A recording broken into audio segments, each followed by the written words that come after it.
India versus England चौथा दिन हो गया है समाप्त, लेकिन बहुत सारा इमोशन, बहुत सारा ड्रामा, बहुत सारा एक्शन, बहुत सारा थ्रिलर, सब कुछ अभी बाकी है फॉर डे 5।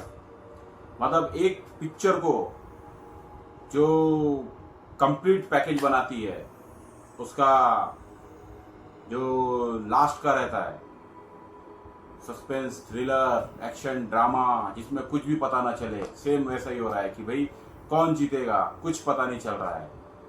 मतलब मैच तलवार की नोक पे रखा हुआ है।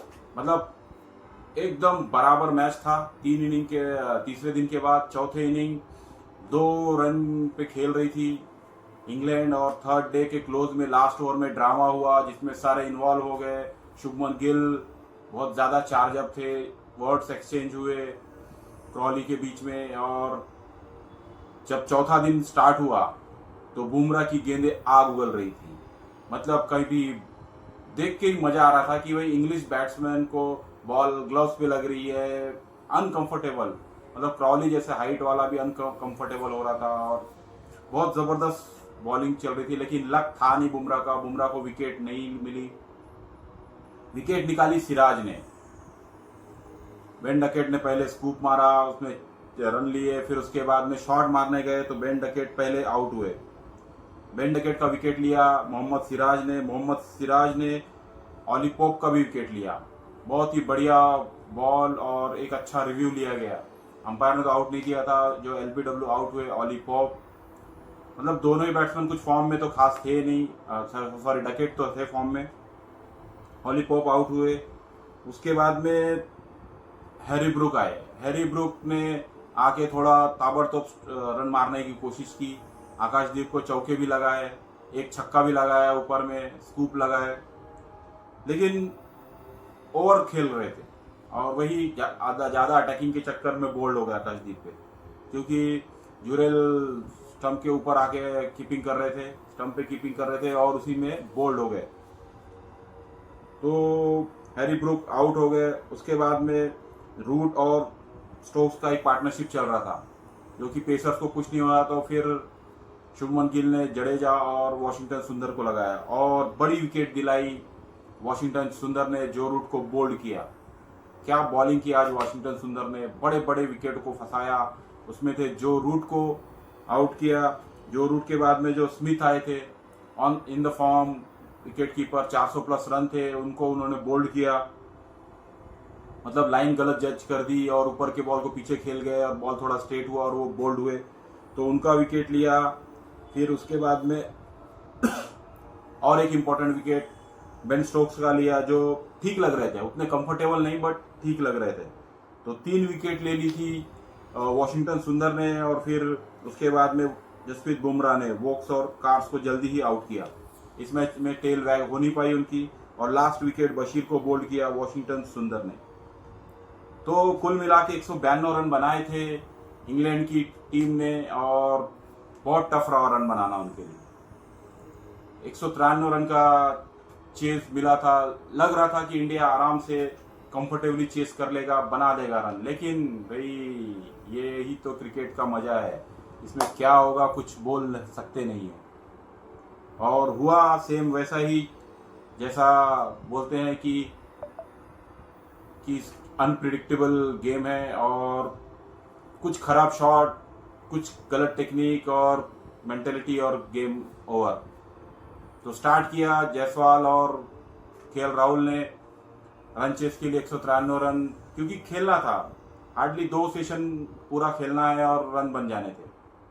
ज़्यादा से ज़्यादा 2.5 session, 3 session max to max, 3 session में 2.5 सेशन में रन बन जाने थे। लेकिन यशस्वी जायसवाल ने उतनी कॉमन सेंस दिखाई नहीं, और जोफ्रा की बॉल पे शॉट मारने गए, ऑफ स्टंप के बाहर शॉर्ट बॉल था, उसको घसीटने गए और खड़ी कर दी उन्होंने, तो वो आउट हो गए।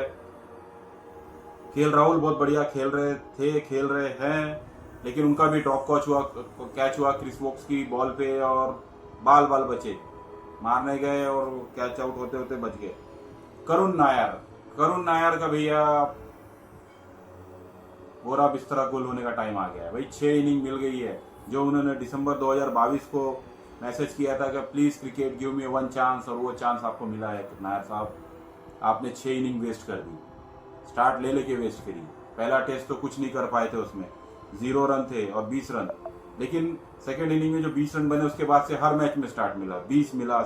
सेकेंड टेस्ट में 31 रन बनाए, फिर 26 रन बनाए। जो सेकेंड टेस्ट में 31 बनाए थे, 26 बनाए थे, फिर थर्ड टेस्ट में फर्स्ट इनिंग अभी 40 बनाए, और अभी सेकेंड इनिंग में 14 रन बना के आउट हो।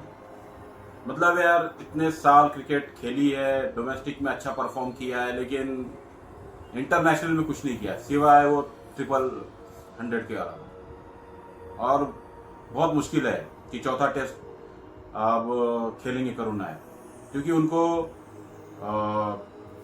साई सुदर्शन की जगह पे खिलाया था। वो यंग बच्चा है, पहला टेस्ट उसका मैच खराब गया, लेकिन उसको ड्रॉप करके इनको चांस दिया गया, बट इन्होंने कुछ भी परफॉर्मेंस नहीं किया। अगर यही परफॉर्मेंस है तो फिर मुझे लगता है कि साई सुदर्शन की जगह बनती है फिर, क्योंकि भाई नया है, गलती से सीखेगा, और इनके कुछ लगा नहीं।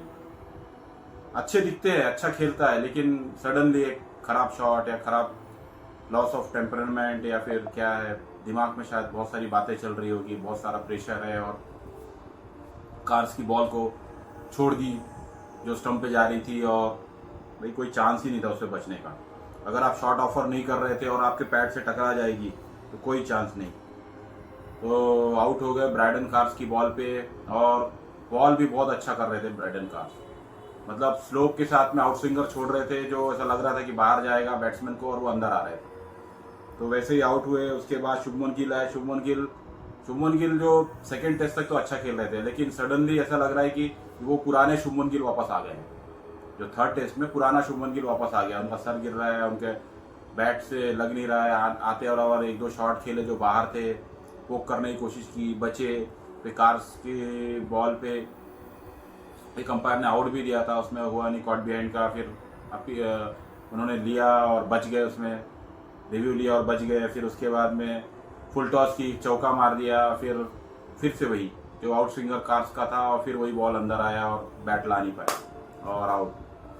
क्योंकि तीसरे दिन में जो शुभमन गिल ज़्यादा इंगेज हो गए थे, तो शायद वो मुझे लग रहा है डिस्ट्रैक्ट हो गया, जो डिस्ट्रैक्शन आ गया उनके इसमें। और जो क्योंकि जो आवाज़ें तो उठेगी, जिस तरीके का उन्होंने दिया था, जेस्चर दिया था कि हैव सम गट्स और प्ले क्रॉली और डकेट के टाइम पे, तो वही आ गया। वही वो लोग भी बोल रहे, उन्होंने सीधा बोल दिया कि भाई ये बंदे के 600 रन बन गए, इसके बाद आगे कुछ नहीं होने वाला, और सेम वैसा ही हो गया। 600 रन तो बन गए, विराट कोहली को क्रॉस कर गए, वो हाईएस्ट इसमें 603 रन बना के क्रॉस हो गया, लेकिन वो फिर आउट हो जाते हैं। तो यार मतलब शुभमन गिल का आउट होना बहुत बड़ा प्रेशर में ला दिया इंडिया। शुभमन गिल रहना था क्रीज पे, लास्ट के कुछ बॉल्स बचे थे, इनको खेलना था, और वो आउट हो गए। तो India under huge pressure. No doubt KL Rahul है, लेकिन केएल राहुल को सपोर्ट देना रहेगा। कम से कम 2 पार्टनरशिप चाहिए 50-50 का, और मैच बहुत नज़दीक चले जाएंगे। 135 रन बचे हैं, इंडिया ने बना लिए हैं 135 रन, और बनाने हैं, 58 रन बन गए हैं जीतने के लिए। तो 2 पार्टनरशिप चाहिए। अभी पंत आएंगे साथ में, कोई ओवर एग्रेशन नहीं चाहिए, कंट्रोल चाहिए, जो बॉल है उसी को मारिए। और भाई इंग्लैंड ने क्या कमबैक किया है, बहुत ही ज़बरदस्त। मतलब इंग्लैंड एक टाइम पे पूरा बाहर लग रहा था 192 पे ऑल आउट होने के बाद में, और सडनली 4 विकेट लेके उन्होंने मैच 50-50 ला दिया। आकाशदीप का विकेट लिया बेन स्टोक ने लास्ट में, बट आकाशदीप तो गए ही थे बचाने के लिए बैट्समैन को, और उन्होंने अपना काम किया, अपनी कुर्बानी दी, जो कि ठीक है। अब अगला दावेदार रहेगा जो है केएल के साथ में पंत है, वॉशिंगटन सुंदर है, नीतीश कुमार रेड्डी, रविंद्र जडेजा, इनको मिलके जो 135-40 रन बचे बनाने हैं। भाई कॉन्फिडेंट रहिए, प्रेशर में मत खेलिए, रन बन जाएंगे। क्योंकि हाँ न्यू बॉल है, 17 ओवर है, और 8-10 ओवर थोड़ा सा ज़्यादा हिलेगा डुलेगा, उसके बाद फिर बॉल में कुछ ज़्यादा होता नहीं है। तो चांस है, पहले थोड़ा नया बॉल अच्छा खेलना पड़ेगा, और केएल जब तक रहेंगे तब तक इंडिया के नर्व कंट्रोल में रहेगी, वरना मैच तलवार की चाकू की नोक पे आ गया है, और बहुत एक्साइटिंग होने वाला है। पिक्चर का जो क्लाइमैक्स है, वो क्लाइमैक्स 5वें दिन बनने वाला है। तो देखते हैं, जो अपने नर्व्स को कंट्रोल करेगा वही लॉर्ड्स का सिकंदर बनेगा। तो आप बताइएगा आपको क्या लगता है, क्या इंडिया अपने नर्व्स कंट्रोल कर पाएंगी और जो फिनिशिंग लाइन है उसको क्रॉस कर पाएगी। तो अब देखते हैं, क्योंकि करुण नायर का तो लगभग टाटा बाय बाय बनता है और हो भी गया मुझे लग रहा है, क्योंकि उनको ऑलरेडी बहुत इनिंग मिल गई है और लग नहीं रहे हैं कि बड़ी इनिंग खेल सकते। तो आपका अपना बताइएगा, ये तो हमारे व्यूज़ है, कमेंट है, आप बताइएगा।